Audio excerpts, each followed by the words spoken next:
Selamat pagi Ustaz. Ya, selamat pagi. Kalau boleh Ustaz perkenalkan diri dululah.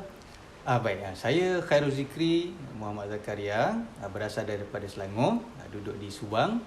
Saya sekarang pengajian di peringkat ijazah sarjana muda, Quran Sunnah dan Multimedia. Okey, so hari ini saya nak tanya Ustaz tentang 5 perkara asas dalam rukun nikah. Baik, tentang hal ehwal nikah ni kita kena ketahui, pertama dia merangkumi 5 perkara. Di antara perkara penting yang sudah tentu kita kena ada adalah pengantin lelaki. Kemudian kita mesti juga ada pasangannya, iaitu pengantin wanita. Dan yang perlu bagi hal ehwal untuk pernikahan ni kena ada wali. Yang ketiga, yang seterusnya, keempat, perlu kita ada saksi bagi mengesahkan hal ehwal yang berlaku pernikahan antara dua belah pihak. Seterusnya perlu melibatkan iaitu ijab wa qabul dalam akad nikah. Seterusnya saya nak tanya, apakah syarat-syarat berkahwin bagi lelaki? Syarat berkahwin bagi lelaki ini ada banyak perbincangan. Dalam yang disepakati ada 7 perkara. Jadi yang pertamanya, lelaki itu mestilah ia beragama Islam, dan setelah itu dia itu juga mempunyai kedudukan ataupun sekufu.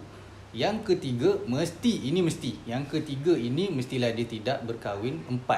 Sebab kalau dah cukup tak boleh lebih.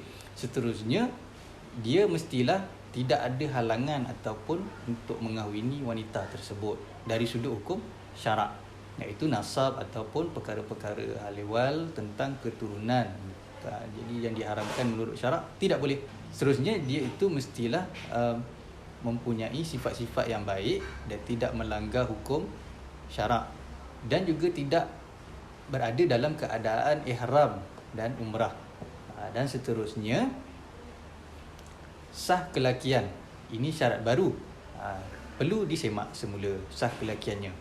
Seterusnya, kahwin itu mestilah secara sukarela tanpa ada paksaan ataupun bentuk penganiayaan. Itu saja. Okey, saya nak tanya, apakah syarat-syarat sah nikah buat pengantin wanita? Bagi pengantin wanita, jadi yang pertama sudah tentu beragama Islam. Yang kedua, sudah tentu kedudukan dia itu sekufu atau sebandinglah dengan pasangan. Kemudian ketiga, sah kewanitaannya. Ini syarat yang terbaru untuk memastikan hal ehwal yang terbaik. Yang keempat, mestilah dia bukan daripada kalangan hal ehwal yang terlibat dengan isteri orang atau terikat iddah atau masih dalam tempoh tertentu dihalang untuk bernikah. Seterusnya, tidaklah dia itu duduk di dalam perkara mengerjakan haji, iaitu tidaklah dia duduk dalam perkara ihram dan umrah. So kita mulakan meeting ni dengan perkenalan diri. So Encik boleh kenalkan diri Encik? Nama saya Zulizman bin Abdul Rahman. Boleh tahu status dalam keluarga dan mungkin status perkahwinan? Okay, saya berkahwin, mempunyai 5 orang anak. Saya anak yang sulung kepada 5 orang adik-beradik. So dalam anak Cik Zulizman tu, berapa lelaki berapa perempuan? Seorang perempuan, 4 lelaki. Yang sulung adalah seorang perempuan. Kalau yang bagi keluarga pula?